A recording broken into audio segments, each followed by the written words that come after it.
জাররা কাকে বলে? কাপড় ধুয়ে নিগড়ে রোদে সারা সারা লক্ষ লক্ষ রেণুগুলো দেখা যায় না? এক একটা রেণু বলা হয়। শুকরিয়া আদায় করতেছি মহান রব্বুল আলামিনের দরবারে।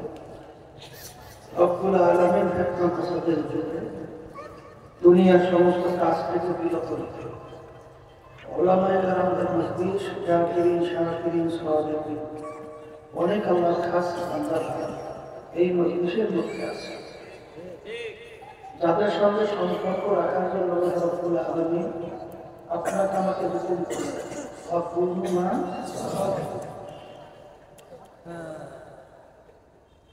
এই মজলিসটাকে আল্লাহ রাসূল সাল্লাল্লাহু আলাইহি ওয়াসাল্লাম বলেছেন বেহেশতের একটা বাগান।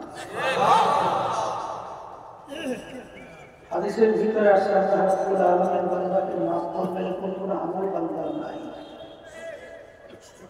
আল্লাহ বলেন ফেরেশতারা দেখো আমার বান্দা কখনই হক্কানি আলেমদের সঙ্গে এক অত্যাচারী মজলিসে বসছে কিনা। রব্বুল আলামিন জীবনে একবার বসছে যে সে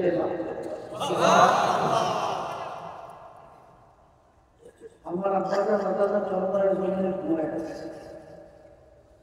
আমার আব্বাজান বলতেন তিনি মাহফিলের প্রথম থেকে শেষ পর্যন্ত থেকে বাড়ি বিদায় হয়ে চলে গেলে আমার মনের মধ্যে কোন পক্ষে কোনো 50 লক্ষ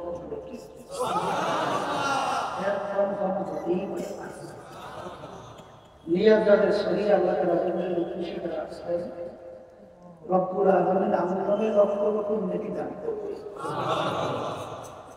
একটা নাকি মূল্য আল্লাহ রাসূল সাল্লাল্লাহু আলাইহি ওয়াসাল্লাম অহুদ পাহাড়কে ইঙ্গিত করে বলছিলেন পুরো পাহাড়টা যদি স্বর্ণের হয়ে যায় এর যত মূল্য হবে তুলনা ছাড়া একটা নাকির মূল্য অনেক বেশি।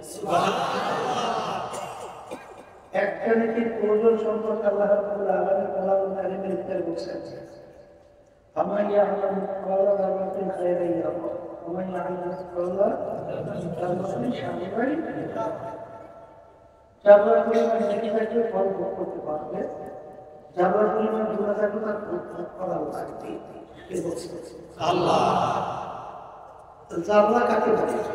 কাপড় ধুয়ে নিগড়ে রোদে সারা সারা লক্ষ লক্ষ রেণুগুলো দেখা যায় না?